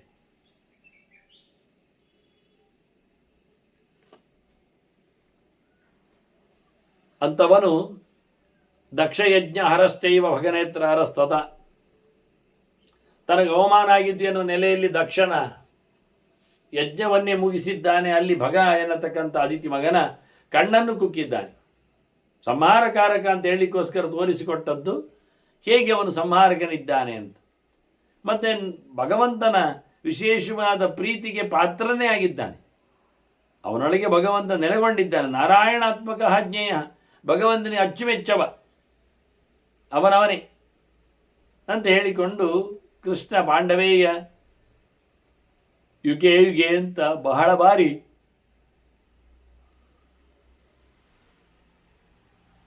ಈತನು ಸೃಷ್ಟಿಯನ್ನು ಪಡೀತಾನೆ ಅಂತ ತೋರಿಸಿಕೊಡ್ತಾರೆ. ಅಹಮಾತ್ಮ ಹಿ ಲೋಕಾನಾಂ ವಿಶ್ವೇಶಾಂ ಪಾಂಡುನಂದನ. ನಾನು ರುದ್ರನಿಗೆ ನಾರಾಯಣಾತ್ಮಕ ಅಂದೆ, ನಾರಾಯಣ ಬಿಂಬನು ಅಂತ. ಅವನೊಳಗೂ ನಾನು ಅಂತರ್ಯಾಮಿಯಾಗಿದ್ದೇನೆ ಅಂತ. ಕೇವಲ ರುದ್ರನೊಳಗೆ ಮಾತ್ರ ಅಲ್ಲ, ಎಲ್ಲರೊಳಗೂ ನಾನಿದ್ದೇನೆ ಅಂತ ದೇವರ ಮಾತು. ಎಲ್ಲ ಕಡೆಯಲ್ಲಿಯೂ ನಾನೇ ನೆಲೆಗೊಂಡವ, ಎಲ್ಲರಲ್ಲಿಯೂ ನಾನೇ ಇರುವುದು. ನಾನು ನಾರಾಯಣ ಎನ್ನುವ ಹೆಸರಿನಲ್ಲಿ ಇದ್ದೇನೆ. ಹಾಗೆ ನನ್ನನ್ನು ಗಮನಿಸಬೇಕು, ಗುರುತಿಸಬೇಕು ಎಲ್ಲರೂ ಅನ್ನೋ ನೆಲೆಯಲ್ಲಿ. ನಾರಾಯಣಾತ್ಮಕ ಅಜ್ಞೇಯ ಪಾಂಡವೇಯ ಯುಗೆ ಯುಗೆ ಅಹಂ ಆತ್ಮ ಚ ಲೋಕಾನಾಂ ವಿಶ್ವೇಶಾಂ. ಒಂದೂ ಬಿಡದೆ ಎಲ್ಲರೊಳಗೂ ನಾನಿದ್ದೇನೆ. ಮತ್ತೆ ಶಿವನು ಅವನು ನನ್ನಿಂದಾಗಿ ಸಂಹಾರಕಾರಕನಾಗಿ ಸೃಷ್ಟನಾದವನು. ಅವನೊಳಗೂ ಅಂತರ್ಯಾಮಿಯಾಗಿ ನಾನೇ ಇದ್ದೇನೆ. ಹಾಗಾಗಿ ಅವನಿಗೆ ಮರ್ಯಾದೆ ಕೊಡುವಂಥದ್ದು ನನಗೆ ಮರ್ಯಾದೆ ಕೊಟ್ಟಾಗಿ. ಯಾಕೆ ನಾನು ಅವನಿಗೆ ಅವಕಾಶ ಕೊಟ್ಟಿದ್ದೇನೆ. ನೀನೇ ಮೇರೆ, ನಿನಗೆ ಪೂಜೆ ಪುನಸ್ಕಾರ ಆಗಲಿ ಅಂತ. ಭೃಗುವಿನ ಶಾಪದಿಂದಾಗಿ ಬ್ರಹ್ಮನ ಆರಾಧನೆ ಅಂತೂ ಇಲ್ಲ. ಹಾಗಾಗಿ ಶಿವನ ಆರಾಧನೆ, ಅದನ್ನು ಶಿವನಿಗೆ ಆರಾಧನೆ ಮಾಡಿದರೆ ನನಗೂ ಇಷ್ಟ ಅಂದ ಇವ. ತಸ್ಮಿನ್ಹಿ ಪೂಜ್ಯಮಾನೇ ಮಯಿ ದೇವದೇವೇ ಮಹೇಶ್ವರೇ ಸಂಪೂಜಿತ ಭವೇತ್ ಪಾರ್ಥ ದೇವೋ ನಾರಾಯಣ ಪ್ರಭು. ಗೋಜಿಯಾಗಿ ಚಂದವಾಗಿ ಶಿವನನ್ನು ನೀವು ಆರಾಧನೆ ಮಾಡಿದರೆ ಅದು ನನ್ನನ್ನೇ ಪೂಜೆ ಮಾಡಿದಾಗ ಆಗ್ತದೆ, ನನ್ನನ್ನು ಆರಾಧನೆ ಮಾಡಿದರೆ ಆಗ್ತದೆ. ಅದು ಹೇಗೆ ಕೇಳಿದರೆ, ಸಣ್ಣ ವಿಷಯದಲ್ಲಿ ನಾವು ಶಿವನಿಗೆ ನಮಸ್ಕಾರವನ್ನು ಹೇಳುವ ಮಂತ್ರ ಹೇಳುತ್ತೆ, ನಮಃ ಶಿವಾಯ ಅಂತ ಪಂಚಾಕ್ಷರಿ. ಆದರೆ ಅದರಲ್ಲಿ ಆರಂಭದಲ್ಲಿ ಮತ್ತು ಅಂತ್ಯದಲ್ಲಿ ಪ್ರಣವವನ್ನು ಹಾಕಲಿಕ್ಕೆ ಬೇಕು. ಪ್ರಣವ ಹಾಕದಿದ್ದರೆ ಆಚೆ ಈಚೆ ಫಲ ಬರುವುದಿಲ್ಲ, ಬಂದದ್ದು ಸೋತು ಹೋಗ್ತದೆ ಅಂತ, ಸೋರಿ ಹೋಗ್ತದೆ ಅಂತ ಕ್ರಮ. ಹಾಗಾಗಿ ಹೆಚ್ಚು ಕಡೆಯಲ್ಲಿ ಪ್ರಣವವನ್ನು ಹೇಳುವುದೂ ಇಲ್ಲ. ಹೇಳಿದರೆ ಒಂದು ಪ್ರಣವ ಹೇಳಿ ಓಡ್ತಾರೆ. ಆ ಪ್ರಣವ ಯಾರನ್ನು ಹೇಳಿದ್ದು? ಎರಡೆರಡು ಹೇಳಬೇಕು. ಅದು ನಾರಾಯಣನನ್ನು ಹೇಳುತ್ತದೆ. ನನ್ನ ಸಂಪುಟದಲ್ಲಿ ಶಿವನ ಬದುಕು, ಅದು ಯಾವುದೇ ದೇವತೆಗಳ ನಾಮಚಿಂತನೆ ಮಾಡುವುದು ಅಂತ ಹೊರಟರು ಅಲ್ಲಿ ಪ್ರಣವವನ್ನು ಹಾಕದೆ ಆಗುವುದಿಲ್ಲ. ಪ್ರಣವ ಹಾಕಿದ ತಕ್ಷಣ ನಾರಾಯಣನನ್ನು ಕೇಳಿಕೊಳ್ತಾನೆ, ಪುಣ್ಯ ಅಲ್ಲಿ ಹೋಗಿಬಿಡ್ತದೆ. ಮತ್ತು ಅದಕ್ಕೆ ಬದಲಿಯ ವ್ಯವಸ್ಥೆಗಳೆಲ್ಲ ಇಲ್ಲ. ಆದ್ದರಿಂದ ಶಿವನ ಪೂಜೆ ಮಾಡಿದರೆ ನನಗೂ ಇಷ್ಟ, ನನ್ನ ಪೂಜೆ ಮಾಡಿದ ಫಲ ಬರ್ತದೆ ಅವನಿಗೆ. ಅದನ್ನು ಅವನನ್ನು ನೆಗ್ಲೆಕ್ಟ್ ಮಾಡಬೇಡಿ ಅಂತ ಕೃಷ್ಣ ಸಂಹಾರಕಾರಕನ ಬಗ್ಗೆ ಮಾತನ್ನು ಹೇಳುತ್ತ.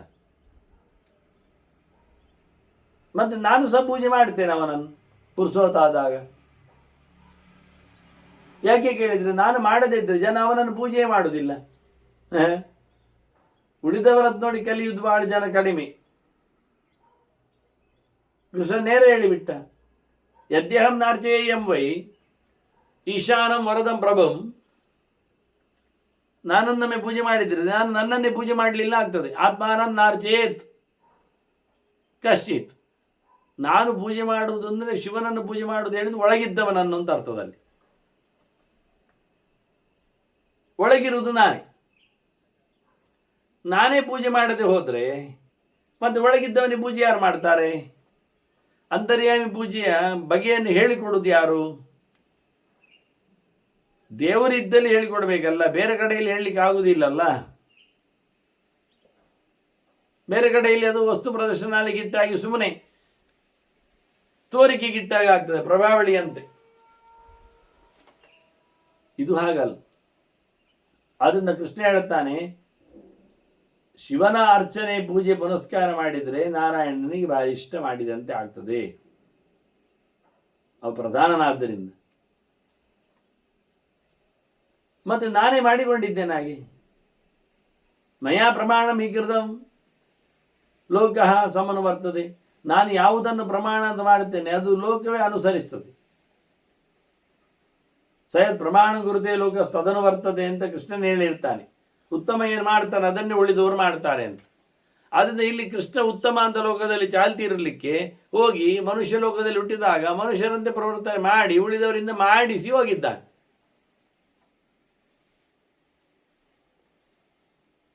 ಹೀಗಾಗಿ ನಾನು ಸಹ ಲೋಕದಲ್ಲಿ ಮಾಡ್ತಾ ಇರೋದು ಯಾಕೆಂದ್ರೆ ಉಳಿದವರಿಗೆ ಪ್ರಮಾಣ ಆಗಲಿಕ್ಕೆ.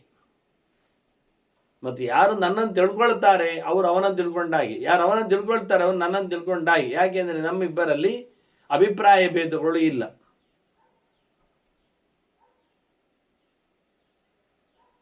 ಉಪಯೋಗಿಯಾದ ಜ್ಞಾನವನ್ನು ಸಂಪಾದನೆ ಮಾಡಬೇಕಾಗ್ತದೆ. ಆದ್ದರಿಂದ ಎಸ್ತಂ ವೇತ್ತಿ ಸಮಾಂ ವೇತ್ತಿ ಯೋನತಂ ಸಹಿಮಾಮನು. ಯಾರು ಅವನ ಬೆನ್ನ ಹಿಂದೆ ನಿಲ್ತಾನೆ, ಅವನನ್ನು ಉಪಾಸನೆಯಲ್ಲಿ ತರ್ತಾನೆ ಅಂಥವ ನನಗೂ ಇಷ್ಟ, ನಾನು ಅವನನ್ನು ಮಾಡ್ತೇನೆ. ಯಾರು ಶಿವನನ್ನು ದ್ವೇಷ ಮಾಡ್ತಾನೆ ಅವನ ಬಳಿಗೆ ನಾನು ನಿಲುಕುವುದಿಲ್ಲ ಅಂತ ಅನೇಕ ಬಾರಿ ವಾಕ್ಯಗಳನ್ನು ಮಹಾಭಾರತವು ಹೇಳಿದೆ, ಬೇರೆ ಕಡೆಯಲ್ಲಿ ಬಂದಿದೆ. ನಾನು ಶಿವರಾತ್ರಿಯಲ್ಲಿ ವಿಷಯಾಂಶವನ್ನು ಸ್ವಲ್ಪ ಮುಟ್ಟಿದ್ದೇನೆ, ಬಿತ್ತರಿಸಿದ್ದೇನೆ. ಹೀಗಾಗಿ ಪ್ರಧಾನವಾದ ವಿಷಯ ವಾಸ್ತವವಾಗಿ ಅದನ್ನು ಇಲ್ಲಿ ಮುಂದುವರಿದು ಹೇಳಿಬಿಡ್ತಾನೆ ಅವನು ಹೇಳುವಾಗ. ರುದ್ರೋ ನಾರಾಯಣಶ್ಚ ಸತ್ವಮೇಕಂ ದ್ವಿಧಾಕೃತಂ ಅಂತ, ಒಂದೇ ಎರಡಾಗಿ ಉಂಟು ಅಂತ ಹೇಳುವಾಗ ನಿಜವಾಗಿ ಸತ್ವಂ ಎನ್ನುವುದು ಸಾಮರ್ಥ್ಯ ಅಂತ ಅರ್ಥ. ಹಾಗಾಗಿ ಒಂದೇ ಸಾಮರ್ಥ್ಯ ಎರಡು ಪ್ರಕಾರದಲ್ಲಿದೆ ಅಂತ, ಅದು ಎರಡು ಕಡೆಯಲ್ಲಿದೆ ಅಂತ. ಎರಡು ಕಡೆಯಲ್ಲಿದ್ದರೂ ಪರವಾಗಿಲ್ಲ. ಕೃಷ್ಣ ಒಂದು ಕಡೆಯಲ್ಲಿದ್ದಾನೆ ಸರಿ, ಅವನು ಅಂತರ್ಯಾಮಿ ಆದ್ದರಿಂದ ಎಲ್ಲ ಕಡೆಯಲ್ಲಿದ್ದಾನೆ, ಅದರಿಂದ ರುದ್ರನೊಳಗಿದ್ದಾನೆ ಅನ್ನೋದು ಸರಿ. ಅದನ್ನ ಒಳಗೆ ರುದ್ರನಲ್ಲಿರತಕ್ಕಂಥ ಒಂದು ಬಲರೂಪನಾದ ಸಮಾರೂಪನಾದ ಭಗವಂತ, ಒಂದು ಪ್ರತ್ಯೇಕವಾಗಿರತಕ್ಕಂಥ ಭಗವಂತ ನಾರಾಯಣ. ಹೀಗೆ ಬಹಳ ಸುಂದರವಾಗಿ ಭಗವಂತನ ಹೇಳ್ತಾನೆ, ನನ್ನನ್ನು ಯಾರು ತಿಳ್ಕೊಳ್ಳುತ್ತಾನೆ ಆಗ ನಾನು ಯಾರು ಅನ್ನೋದನ್ನೇ ಅರ್ಥ ಆಗ್ತದೆ. ಆಗುವಾಗ ಅದಕ್ಕೆ ಸಂಬಂಧಪಟ್ಟಂತಹ ಜ್ಞಾನ ಅದು ರುದ್ರನದಾಗಿರ್ತದೆ. ಅದು ನನ್ನನ್ನು ತಿಳಿದಾಗ ಅವನನ್ನು ತಿಳಿದಾಗೆ ಆಗ್ತದೆ, ತಿಳಿಯದೆ ಆಗುವುದಿಲ್ಲ. ನಾನು ಉದಾಹರಣೆ ಹೇಳೋದಾದರೆ, ಗಂಗಾಧರ ಅಂತ ಹೇಳಿಕೊಂಡು ಶಿವನನ್ನು ನಾವು ತಿಳ್ಕೊಂಡ್ರೆ ಇದರಲ್ಲಿ ನಾರಾಯಣ ಗೊತ್ತಾಗಿ ಬಿಡ್ತದೆ. ಹೇಗೆ ಕೇಳಿದರೆ, ಶಿವನು ಗಂಗೆಯನ್ನು ಹೊತ್ಕೊಂಡಿದ್ದಾನೆ ಅಂತ ಅರ್ಥ ಮಾಡಿಕೊಂಡಾಗ ಗಂಗೆ ಯಾರು? ಅದು ಭಗವಂತನ ಪಾದದಲ್ಲಿ ಬಂದವಳು. ಯಾವ ಅವತಾರದಲ್ಲಿ? ವಾಮನ ಅವತಾರದಲ್ಲಿ. ಎಲ್ಲಿಂದ? ಮೇಲಿನ ಲೋಕದಿಂದ. ಅಲ್ಲಿಗೆ ನಮಗೆ ಗಂಗೆ ಬಂದಳು, ಸಿಕ್ಕಿದ್ದು. ಗಂಗಾಧರನನ್ನು ಪಡೆಯುವಾಗ ಗಂಗೆಯನ್ನು ಪಡೆಯಲಿಕ್ಕೆ ಹೋಗಿ, ಅಂದರೆ ಗಂಗೆಯನ್ನು ಚಿಂತನೆಯನ್ನು ಮಾಡಲಿಕ್ಕೆ ಹೋಗಿ ಹುಟ್ಟಿ ಬಂದಿರತಕ್ಕ ನಾರಾಯಣನ ನಮಗೆ ಅರ್ಥ ಆಯಿತು. ಹೀಗೆ ಪ್ರತಿಯೊಂದರಲ್ಲಿಯೂ ಹಾಗೆ ಒಂದು ವಿಷಯಕ್ಕಿಂತ ಇನ್ನೊಂದು ವಿಷಯದಲ್ಲಿ ಭಗವಂತ ಮತ್ತು ಶಿವನಲ್ಲಿರತಕ್ಕಂತಹ ಸಂಬಂಧಗಳು ಪರಿಪೂರ್ಣ ಆಗಲಿಕ್ಕೆ ಕಾರಣಗಳು. ಲೋಕೇ ಚರತಿ ಕೌಂತೆಯ ವ್ಯಕ್ತಿಸ್ಥಂ ಸರ್ವಕರ್ಮಸ್ಸು. ಇಡೀ ಲೋಕದಲ್ಲಿ ಎರಡು ಶಕ್ತಿಗಳು ಸೇರಿ ನಿಂತಿವೆ. ನಾನು ಹೇಳುವುದುಂಟು, ದೇಹವನ್ನು ನೋಡಿದಾಗ ಉದ್ದನೆಯ ಲಿಂಗವನ್ನಾಗಿಸಿಕೊಂಡಾಗ ಅದರಲ್ಲಿ ಶಿವನ ವಿಶೇಷವಾದಂತಹ ಕಾರಸ್ಥಾನ, ಅದರೊಳಗೆ ನೆಲೆಗೊಂಡವನ ಅಂತರ್ಯಾಮಿಯಾದ ಸರ್ವೇಶಾಮಾತ್ಮ ಅಂತ ಹೇಳಿದ್ದಲ್ಲ, ಎಲ್ಲರಿಗೂ ಅಂತರ್ಯಾಮಿಯಾದ ನಾರಾಯಣ. ಹೀಗೆ ಶಿವನ ಅರಮನೆಯಲ್ಲಿ ನಾರಾಯಣನ ಪೀಠಪೂಜೆ ಹೇಗಿರುತ್ತದೆ? ದೇಹ ಎನ್ನತಕ್ಕಂತಹ ದೇವಾಲಯದಲ್ಲಿ, ಶಿವ ದೇವಾಲಯದಲ್ಲಿ ನಾರಾಯಣನ ಪ್ರತಿಷ್ಠೆ, ನಡುಗುಡಿಯಲ್ಲಿ ಭಗವಂತ ಪೂಜೆ ಪುನಸ್ಕಾರ. ಎಷ್ಟು ಸುಂದರವಾಗಿರುವಂಥದ್ದು ನೋಡಿ. ಅಂದರೆ ಶಿವ ಮನಸ್ಸಿನ ಅಭಿಮಾನಿ ಆದ್ದರಿಂದ ಜೀವನದಲ್ಲಿರತಕ್ಕಂಥ ಮನಸ್ಸಿಗೆ ಅವನಿಗೆ ಅರ್ಥ ಆಗದೆ ಹೋದರೆ ಅಥವಾ ಅರ್ಥ ಆದಾಗ ಕ್ರಿಯಾಶೀಲನಾಗದೆ ನಿಂತರೆ ಇಂಥದ್ದೇ ತಪ್ಪು ಕಲ್ಪನೆಗಳು ಬರುವಂಥದ್ದು. ಮನೋಭಿಮಾನಿಯಾದ ರುದ್ರ ಒಳಗಿಂದ ಇದ್ದುಕೊಂಡು ಪರಮಾತ್ಮನನ್ನು ಕೃಷ್ಣನನ್ನು ಚೆನ್ನಾಗಿ ಅರ್ಥ ಮಾಡಿಕೊಳ್ತಾನೆ, ಅರ್ಥ ಮಾಡ್ತೇನೆ ಹೊರಟಾಗ ಈ ತತ್ವಗಳು ಎಷ್ಟು ಚೆನ್ನಾಗಿ ಬೆಸೆದಿವೆ ಎನ್ನುವುದು ಅರ್ಥ ಆಗ್ತದೆ. ಅದನ್ನ ಪ್ರತಿ ವ್ಯಕ್ತಿಯಲ್ಲಿಯೂ ಈ ಎರಡು ತತ್ವಗಳು ಎಲ್ಲ ಕೆಲಸದಲ್ಲಿಯೂ ಸೇರಿ ನಿಲ್ತವೆ, ಬರ್ತವೆ, ಇವೆ. ಅದನ್ನ ಶೀತೋಷ್ಣಗಳು ಲೋಕದಲ್ಲಿ ಇದ್ದೇ ಇವೆ, ಇರಲೇಬೇಕು. ಜಾಸ್ತಿ ಯಾವುದಲ್ಲ ಅಂತಾದರೂ ಸಮಶೀತೋಷ್ಣ ಆದರೆ ಇರಲೇಬೇಕಲ್ಲ. ಹಾಗಾಗಿ ಶೀತನಾದವ ಸೋಮಾತ್ಮಕನಾದವ ವಿಷ್ಣು, ಅಗ್ನಿಯಾದವ ಆಗ್ನೇಯನಾದವ ಬಿಸಿಯಾದವ ಉಷ್ಣನಾದವ ಶಿವ. ಹೀಗೆ ಅಗ್ನಿ ಸೋಮವು ಒಂದು ಶಬ್ದ ಹೇಳಿದ ಹಾಗೆ ಶೀತೋಷ್ಣ ಅಂತ ಇದನ್ನು ತಿಳಿಸಿದ್ದಾಗೆ ಎರಡೂ ಅಂಶಗಳು ಅವನಲ್ಲಿ ಲೋಕದಲ್ಲಿ ಎರಡೂ ಅಂಶಗಳು ನೆಲೆಗೊಂಡಿವೆ. ಹಾಗಾಗಿ ಎರಡು ಅಂಶಗಳ ವಿಶೇಷವಾದ ಸ್ಥಾನವಾಗಿ ಇವರ ಚಿಂತನೆ, ಇವರೀರ್ವರ ಚಿಂತನೆ. ಅದರಿಂದ ಎಲ್ಲರಲ್ಲಿ ಉಂಟು ಶೀತೋಷ್ಣ. ಮೈ ಬಿಸಿ ಇರ್ತದೆ, ಮಾತು ಚಪ್ಪೆ ಇರ್ತದೆ, ಅಥವಾ ಕೆಲವರಿಗೆ ಮೋರೆ ಚಪ್ಪೆ ಇರ್ತದೆ, ಮೈ ಬಿಸಿ ಇರ್ತದೆ. ಕೆಲವರದ್ದು ಮಾತು ಬಿಸಿ ಇರ್ತದೆ, ಮೈ ಚಪ್ಪೆ ಇರ್ತದೆ. ಹೀಗೆ ಪ್ರತಿಯೊಬ್ಬರಲ್ಲಿ ಶೀತೋಷ್ಣದ ಇದನ್ನೇ ಕೃಷ್ಣ ಮೊದಲು ಹೇಳಿದ್ದು. ಮಾತ್ರ ಸ್ಪರ್ಶ ಅಸ್ತುಗವಂತೆ ಶೀತೋಷ್ಣ ಸುಖ ದುಃಖದಾಹ ಅಂತ ಹೇಳಿ, ಆಗಮಾಪಾಯಿನೋ ನಿತ್ಯ ಅಂತ.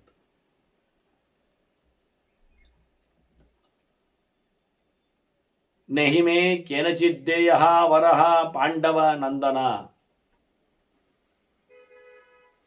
ಎಲ್ಲರಿಗೂ ಕಾರಣನಾದವ ಶಿವ ಅಂದಾಗ ನಿಮಿತ್ತ ಮಾತ್ರ ಅಂತ ಹೇಳಿಕೊಂಡು ದೇವರೇ ಎಲ್ಲವನ್ನು ಕೊಡ್ತಾನೆ ಅಂತ ಹೇಳಿಕೊಂಡ್ರೆ, ಒಂದು ಮಾತಿನಲ್ಲಿ ಎಲ್ಲವನ್ನು ನಡೆಸಿಕೊಡುವರು ಇವರೀರುವ ಲೋಕದಲ್ಲಿ ಅಂತ ತಿಳಿಸಿದಾಗ, ಹಾಗಾದರೆ ಕೃಷ್ಣನಿಗೆ ನಾರಾಯಣನಿಗೆ ಏನು ಕತೆ? ಇವರಿಬ್ಬರು ಒಂದೇ ಅಂತಾದರೆ ಏನು ಕತೆ ಕೇಳಲಿಕ್ಕಿಲ್ಲ. ಇಲ್ಲಿ ನಾನು ಒಂದೇ ಎನ್ನುವುದನ್ನು ಹೇಳಲಿಲ್ಲ. ಮತ್ತು ಅವರಿಬ್ಬರ ಯೋಚನೆಗಳು ಒಂದೇ, ಕೈಂಕರ್ಯಗಳು ಒಂದೇ ರೀತಿಯಾಗಿವೆ ಲೋಕದಲ್ಲಿ ಅಂತ ತಿಳಿಸಿಕೊಟ್ಟದ್ದು ವಾಸ್ತವವಾಗಿ. ಆದ್ದರಿಂದ ಎಲ್ಲವನ್ನು ಕೊಡುವವನು ನಾರಾಯಣ ಎಲ್ಲರಿಗೂ ಅಂತಾದರೆ ಅವನು ಏಕೆ ತಪಸ್ಸು ಮಾಡಿದ, ಅವನೇಕೆ ಬೇಡಿಕೊಂಡ, ಅವನೇಕೆ ವರಗಳನ್ನು ಪಡೆದ? ಯಾರ ಹತ್ರ? ಶಿವನ ಹತ್ರವೇ ತಗೊಂಡಿದ್ದಾನೆ ವರ. ಅದು ಕೇಳ್ತಾನೆ ಕೃಷ್ಣ, ನಹಿ ಮೇ ಕೇನಚಿದ್ದೇಯ ವರಹ ಪಾಂಡವನಂದನ. ನನಗೆ ಯಾರು ಎಂಥದೇ ವರ ಕೊಡಬೇಕಾಗಿಲ್ಲ ಮಾರಾಯ, ನಾನು ಯಾರ ಕೈಯಲ್ಲಿ ವರ ತಗೊಳ್ಳುವುದಿಲ್ಲಲ್ಲ. ಮತ್ತೆ ನೀನು ಹೋದದ್ದಲ್ಲ ಅಲ್ಲಿ ಕೈಲಾಸಕ್ಕೆ? ಹೌದು ಹೋಗಿದ್ದೇನೆ. ಅದೇನಕ್ಕೆ ಹೋದದ್ದು? ಮಗನನ್ನು ಪಡೀಲಿಕ್ಕೆ ಅಂತಲ್ವ? ಬರುವಾಗ ಮಗ ಇದ್ನಲ್ಲ, ಅದೇ ಬರುವಾಗ ಮಗ ಇದ್ರೆ ಹೋಗುವಾಗ ಸಮ ಇತ್ತಿಲ್ಲ ಅಂತ. ಸರಿ, ಏನಾಯ್ತು? ಅಷ್ಟು ಬಕ್ಕನೆ ಅಷ್ಟು ದೊಡ್ಡ ಮಗು ಆಗ್ತದ? ಆಗುದಿದ್ರೆ ಹಾಗಾದ್ರೆ ಅದಲ್ಲ. ಮತ್ತೆ ನೀನು ಮಾಡಿದ್ದೆ ಅಂತದ್ದು ಸುಮ್ಮನೆ ನಾಟಕ. ಪುತ್ರಾರ್ಥಮಾರಾಧಿತವಾನ್ ಅಹಂ ಆತ್ಮಾನಮಾತ್ಮನ. ನಾನೀಗ ಹೇಳಿದ್ದಲ್ಲ ಎಲ್ಲ ಕಡೆಯಲ್ಲಿಯೂ ನಾನಿದ್ದೇನೆ ಅಂತ. ನಾನು ರುದ್ರನಲ್ಲಿಯೂ ನಾನಿದ್ದೇನೆ. ಆದ್ರಿಂದ ನಾನು ಪೂಜೆ ಮಾಡಲಿಕ್ಕೆ ಕಾರಣ ಏನು? ಎಲ್ಲರೂ ನನ್ನನ್ನು ಪೂಜಿಸುವುದಿಲ್ಲ ಅಂತ ಎಲ್ಲಿ? ರುದ್ರ ಪ್ರತೀಕದಲ್ಲಿ. ಅನ್ನ ರುದ್ರನ ಪ್ರತೀಕವನ್ನು ನಾನು ಪೂಜೆ ಮಾಡಿದೆ ಕ್ರಮಬದ್ಧವಾಗಿ. ಯಾಕೆ? ಮಗನನ್ನು ಪಡೀಲಿಕ್ಕೆ. ಯಾಕೆ? ಅವತಾರ ಕಾರ್ಯದಲ್ಲಿ. ಅದು ಗಮ್ಮತ್ತಿತ್ತು. ಮಗುವನ್ನು ಪಡೀಲಿಕ್ಕೆ ಅಂತ ಹೇಳಿದ್ದು. ಅಲ್ಲಿ ಹೋಗುವಾಗ ಮುಚ್ಚಿಕೊಂಡು ಹೋಗಿದ್ದಾನೆ, ಅಲ್ಲಿ ಹೋದ ತಕ್ಷಣ ಅವನನ್ನು ಹೊರಗೆ ತಂದಿದ್ದಾನೆ, ಅಲ್ಲಿ ಆಗಲಿ ಅಸುರ ಸಂಹಾರ ಆಗ್ಲಿಕ್ಕಿತ್ತು, ಮಾಡಿಸಿ ಬಂದಿದ್ದಾನೆ. ಆದ್ರಿಂದ ನಾನು ಮುಖ್ಯವಾಗಿ ಯಾರತ್ರ ಏನನ್ನು ಕೇಳುವುದಿಲ್ಲ. ಮತ್ತೆ ನಾವು ಮಾಡಿ ತೋರಿಸಿದ್ದು ಮಾತ್ರ. ನಾನಲ್ಲಿ ಶಿವನ ತಪಸ್ಸು ಮಾಡಿದ್ದು, ಕೈಲಾಸಕ್ಕೆ ಹೋದದ್ದು ಶಿವನ ತಪಸ್ಸಲ್ಲ, ನನ್ನದೇ ತಪಸ್ಸು ನಾನು ಮಾಡಿದ್ದು. ನೋಡಲಿಕ್ಕೆ ಅವರು ನಾನು ಎಲ್ಲ ಕಡೆ ಇದ್ದೇನೆ, ಏನು ಮಾಡಿದ್ದು ನಾನು ಹಾಗೆ. ಅದೊಂದು ವೇದ ಮಂತ್ರ ಅಷ್ಟು ಚೆನ್ನಾಗಿ ಹೇಳುತ್ತದೆ. ಹೇಳುವಾಗ ಕುಮಾರಶ್ಚಿತ್ ಪಿತರಂ ವಂದಮಾನಂ ಪ್ರತೀನಾನಾಮ ರುದ್ರೋಪಯಂತಂ ಹೇಳುತ್ತಾ, ಮಗ ಬೇಕು ಅಂತ ಹೇಳಿಕೊಂಡು ಪಡಿಲಿಕ್ಕೋಸ್ಕರ ಕೈಲಾಸರಿಗೆ ಕೃಷ್ಣ ಧಾವಿಸಿ ನಮಿಸಲಿಕ್ಕೆ ನಿಂತಾಗ ಶಿವ ಜೋರಾಗಿ ಓಡಿ ಬಂದು ದಮ್ಮಯ್ಯ ಹಾಕಿಕೊಂಡು ಉದ್ದಕ್ಕೆ ಅವನಿಗೆ ನಮಸ್ಕಾರ ಮಾಡಿಬಿಟ್ಟಿದ್ದಾನೆ. ನೀನಲ್ಲ ಮಾರಾಯ, ನಾನೇ ಮಾಡುವುದು ಅಂತ. ಮತ್ತೆ ಮಗನನ್ನು ಕೇಳಿದ್ರೆ ಈಗಲೇ ಕೊಟ್ಟಿದ್ದೇನಲ್ಲ ಅಂತ ಹೇಳಿಬಿಟ್ಟ. ಇವ ಮೊದಲೇ ಹೇಳಿಕೊಂಡು ಬಂದಿದ್ದಾನೆ ಕೃಷ್ಣ, ಅವತಾರದಲ್ಲಿ ನಾನು ಮಗ ಬೇಕು ಅಂತೇಳಿ ಕೈಲಾಸಕ್ಕೆ ಬರ್ತೇನೆ, ನೀನಾಗ ನಾಟಕ ಮಾಡಬೇಕು ಕೊಟ್ಟಾಗೆ ಅಲ್ಲ, ಯಾಕೆಂದ್ರೆ ಜನ ಇಲ್ಲ ಆದರೆ ನಂಬುವುದಿಲ್ಲ ಹೇಳಿಕೊಂಡು ಇವರು ಮೊದಲೇ ಫಿಟ್ಟಿಂಗ್ ಇದೆಲ್ಲ. ಅದು ಸಹ ವಿಶೇಷ ಏನು ಕೇಳಿದರೆ, ಅವನ ಕಾಡಿನಲ್ಲಿ ಅಸುರ ಇದ್ದ, ಅವನ ಸಂಹಾರ ಆಗಲಿಕ್ಕೆ ಆಗಲೇ ಹುಟ್ಟಿದ ಮಗು ಮಾತ್ರ ಮಾಡ್ತದೆ ಅಂತ ಕ್ರಮ. ಅದು ಯಾವ ಮಕ್ಕಳಿಗೆ ಆಗ್ತದೆ ಆ ಸಾಮರ್ಥ್ಯ? ಅದೇ ಕೃಷ್ಣ ಅಲ್ಲಿಯೇ ತಗೊಂಡೋಗಿ ತನ್ನ ಹೊಟ್ಟೆಯಲ್ಲಿ ಎಲ್ಲಿ ಆಗಲೇ ಹುಟ್ಟಿದ ಹಾಗೆ ಮಾಡಿ ಅವನು ರುಕ್ಮಿಣಿ ಏನು ಬರಲಿಲ್ಲ ಅಲ್ಲಿ ತಪಸ್ಸು ಸರಿ ಮಾಡಲಿಕ್ಕೆಲ್ಲ ಅವನೊಟ್ಟಿಗೆ ಗರುಡ ಎಲ್ಲ ಬಂದದ್ದು. ಆಗಲೇ ಅವನು ಬಾಯಿಯಿಂದ ಹೊರಗೆ ತಂದು ಮಗನನ್ನು ಪ್ರದ್ಯುಮ್ನನನ್ನು ಅಲ್ಲಿ ಅಸುರನನ್ನು ಸಂಹಾರ ಮಾಡಿಸಿ ಮತ್ತೆ ಬಾಯೊಳಗೆ ಹಾಕೊಂಡು ಬಂದಿದ್ದಾನೆ ಅವನನ್ನೇ. ಆದ್ದರಿಂದ ದೇವರು ಯಾರ ಹತ್ರ ಏನೂ ಕೇಳುವುದಿಲ್ಲ, ಯಾರಿಗೆ ತಲೆ ಬಗ್ಗುವುದೂ ಇಲ್ಲವ. ನಹಿ ವಿಷ್ಣು ಪ್ರಣಮತಿ ಕಸ್ಮೈಚಿತ್ ವಿಬುಧಾಯ ಚ. ಇವೆಲ್ಲ ದೊಡ್ಡ ದೊಡ್ಡ ಮಾತುಗಳು. ನಹಿ ಮೇ ಕೇನಚಿದ್ದೇಯ ವರಹ ಪಾಂಡವನಂದನ ಅಂತ ಹೇಳಿದಾಗೆ ನನಗೆ ಯಾರು ಯಾವುದೇ ವರ ಕೊಡಬೇಕಾಗಿಲ್ಲ, ನಾನು ಪೂರ್ಣ ಕಾಮ. ಅಷ್ಟೇ ಅಲ್ಲದೆ ನಾನು ಯಾರಿಗೂ ತಲೆ ಬಗ್ಗಿಸುವುದೂ ಇಲ್ಲ. ಮತ್ತೆ ಬಗ್ಗಿಸಿದ್ದೀಯಲ್ಲ ಅಂದರೆ ನನಗೆ ಬಗ್ಗಿಸಿದ್ದು, ನಾನು ಅಲ್ಲಿ ಒಳಗೆ ನಾನೇ ಕೂತಿದ್ದಕ್ಕೆ ಬಗ್ಗಿಸಿದ್ದೆ, ಏನಾಯಿತು? ಹಾಗಾದರೆ ದೇವರಿಗೆ ಬಗ್ತಾನೆ ನಮಸ್ಕಾರ. ಆದರೆ ನೋಡಿ, ಗೋಮಂತದಲ್ಲಿ ಬಂದಾಗ ಪರಶುರಾಮ ಇದ್ರು ಅಂತ ಕೃಷ್ಣ ಬಲರಾಮರು ಬಂದು ನಮಸ್ಕಾರ ಮಾಡಿ ಹೇಳ್ತಾರೆ ಅವರಿಗೆ, ಋಷಿಗಳೇ ನಾವು ಯಾರು ಗೊತ್ತುಂಟ, ಯದುವಂಶದಲ್ಲಿ ಬಂದವರು ರಾಮಕೃಷ್ಣರು ಅಂತ. ಅವನ್ನೇ ಗಾಡ್ತಾನೆ, ಅವನ ಹೆಸರು ರಾಮವೇ, ಪರಶುರಾಮ. ಬೇಗೊಂದಲೇ ಮಾಡುದು ಕೃಷ್ಣ. ಅಲ್ಲಿ ನೋಡಿ ಹನುಮಂತ ಗಂಧಮಾದನದಲ್ಲಿ ಇದ್ದಾಗ ಇವ ಸೌಗಂಧಿಗೆ ಪುಷ್ಪ ತರಲು ಹೋಗಿ ಬಾಲ ಎತ್ತಲಿಕ್ಕೆ ಆಗದೆ ನೀನು ಯಾರಯ್ಯ ಅಂತ ಕೇಳಿಕೊಂಡು, ಅವ್ರಿಗೆ ಗೊತ್ತುಂಟದು. ಸುಮ್ಮನೆ ಯುಗದಲ್ಲಿ ವ್ಯತ್ಯಾಸ ಉಂಟಲ್ಲ ಅಂತೇಳಿ ರೂಪದಲ್ಲಿ ವ್ಯತ್ಯಾಸ ಮಾಡಿ ತೋರಿಸ್ತಾರೆ. ಅದು ಅವರಿಗೆ ಮಾತ್ರ, ಉಳಿದವರಿಗಿಲ್ಲ. ಪ್ರಾಣನಿಗೆ ನಾರಾಯಣನಿಗೆ ಮಾತ್ರ ಅವತಾರದಲ್ಲಿಯೂ ಬಂದಾಗಲೂ ಒಂದೇ ನಮೂನೆ ಇರತಕ್ಕಂಥ ಯೋಗ್ಯತೆ, ಉಳಿದವರಿಗೆಲ್ಲ ಕುಂಠಿತ ಆಗ್ತದೆ, ಕಮ್ಮಿ ಆಗ್ತದೆ. ಆದ್ರಿಂದ ಇಲ್ಲಿ ಕೃಷ್ಣ ಹೇಳುತ್ತಾನೆ, ನಾನು ಯಾರಿಗೂ ತಲೆ ಬಗ್ಗಿದ್ದಿಲ್ಲ, ನಾನು ನನಗೇ ತಲೆ ಬಗ್ಗಿಸುವುದಷ್ಟೆ. ನಾನು ಯಾರ ಹತ್ರ ಏನು ಕೇಳಿದ್ದಿಲ್ಲ, ನಾನು ಸುಮ್ಮನೆ ಕೇಳಿದ ನಾಟಕ ಮಾಡುವುದಷ್ಟೆ, ಮತ್ತೆಂಥದ್ದು ಇಲ್ಲ. ಇದು ಬಹಳ ದೊಡ್ಡದಾದ ಎರಡು ಮಾತುಗಳಿದು. ನೈಮೇ ಇದೇ ಕೇನಚಿದ್ದೇಯ, ನನಗೆ ಯಾರಿಂದಲೂ ದಾನ ಬರುವುದು ಅಂತೇನಿಲ್ಲ. ವರಹ ಪಾಂಡವನಂದನ. ಅದರಂತೆ ಇನ್ನೊಂದು ಮಾತು, ನೈ ವಿಷ್ಣು ಪ್ರಣಾಮತಿ ಕಸ್ಮೈಚಿತ್ ವಿಬುಧಾಯ ಚ, ಯಾವುದೇ ದೇವತೆಗೂ ದೇವರು ನಮಸ್ಕಾರ ಮಾಡಿದ್ದಿಲ್ಲ.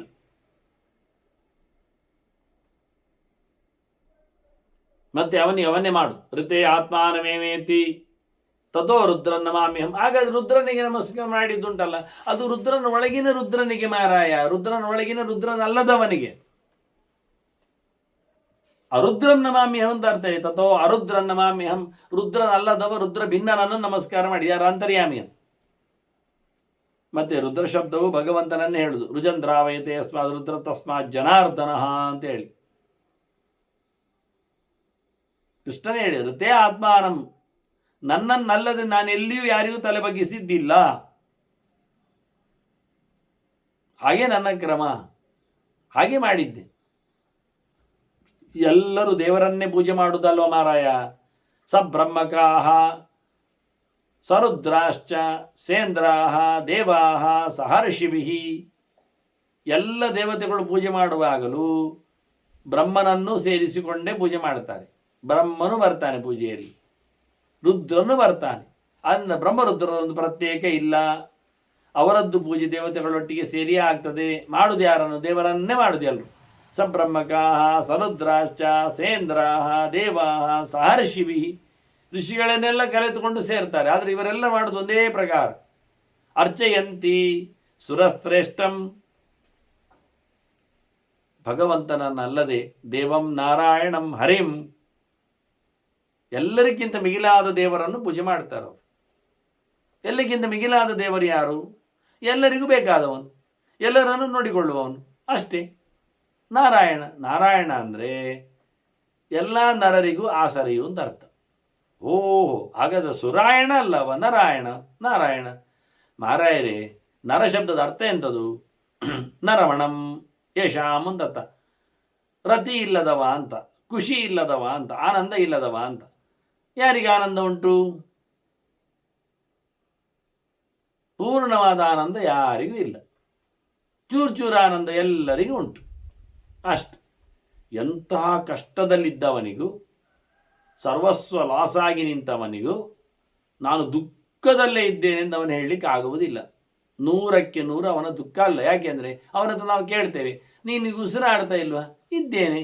ಮತ್ತೆ ಆಯ್ತಲ್ಲ, ಸುಖ ಉಂಟಲ್ಲ ನಿನಗೆ.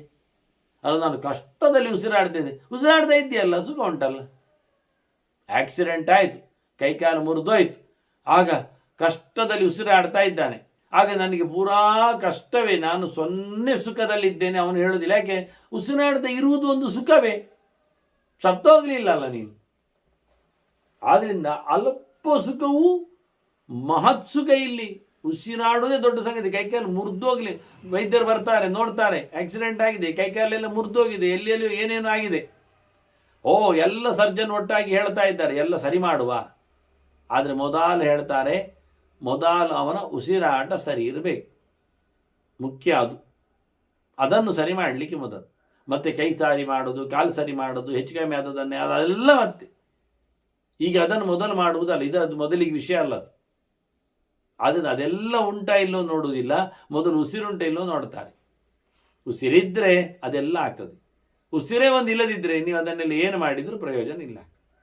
ಎಷ್ಟು ಅಡ್ವಾನ್ಸ್ಡ್ ಆಗಿ ನೀವು ಅಂಗಾಂಗಗಳನ್ನು ಕಸಿ ಮಾಡುವುದೋ, ಸಿಕ್ಕಿಸುವುದೋ, ಇಡಿ ಮಾಡುವುದೋ ಮಾಡಿದರೂ, ವಿಶಲ್ಯಕರಣಿ, ಸಂಧಾನಕರಣಿ ಎಂತ ಬೇಕಾದ್ರೆ ಮಾಡಿ, ಮೊದಲು ಸಂಜೀವಿನಿ ಕರಣಿ ಆಗ್ತದ ನೋಡಿ. ಬದುಕಿ ಬರ್ತಾನ, ಬದುಕಿ ಇರ್ತಾನ, ಉಸಿರು ನಿಲ್ಲಿಸ್ತೀರಾ, ಯೋಚನೆ ಮಾಡಿ. ಆದ್ದರಿಂದ ನಾರಾಯಣ ಅಂದರೆ ಸುಖ ಇಲ್ಲದವರಿಗೆಲ್ಲರಿಗೂ ಆಸರೆಯಾಗಿ ನಿಂತವನಂತ. ಸ್ವತಂತ್ರವಾಗಿ ಸುಖ ಯಾರಿಗೂ ಇಲ್ಲ.